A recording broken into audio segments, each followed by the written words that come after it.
तर बाबांनो माझ्या मागं बघताय ह्या म्हशी आहेत माझ्या, काय अशा टोटल 9 म्हशी आहेत माझ्याकडे. ठीक आहे, एक एक म्हस भावानं 1-1 लाख, सव्वा लाखाची म्हस आहे काय, म्हणजे माझी डेड इन्व्हेस्टमेंट झाली 9 लाख. अशी 3-4 अजून बारकी पिल्ले आहेत त्यांचं सोडा भावानं. ठीक आहे, आता ही 9 लाख भावानं डेड इन्व्हेस्टमेंट झाली. मी तुम्हाला सांगतो माझं डेली प्रॉफिट किती आहे. ठीक आहे, मी यांचं रोज दूध काढतो आहे. 4-5 म्हशी, 1-2 गाई दुधाच्या आहेत माझ्या. ठीक आहे, तर भावानं सकाळ संध्याकाळ मिळून डेली मला 2200-2400 म्हणजे मिनिमम भावानं 2,000 रुपये नेट प्रॉफिट पकडा. म्हणजे सगळं भागून, त्यांचं खाद्य वगैरे हे ते भागून.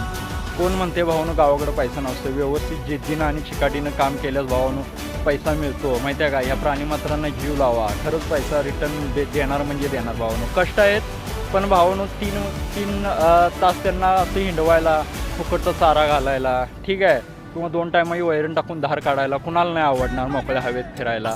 ठीक आहे, कशाचं प्रेशर नाही, काय नाही. तर भावानं मला कशाचं म्हणजे भाडं द्यायचं नाही, रूम भाडं द्यायचं नाही. ठीक आहे, कुठं मेसला पैसे द्यायचे नाहीत, कुठं यायला जायला किंवा ह्याला पेट्रोल हे ते खर्च नाही.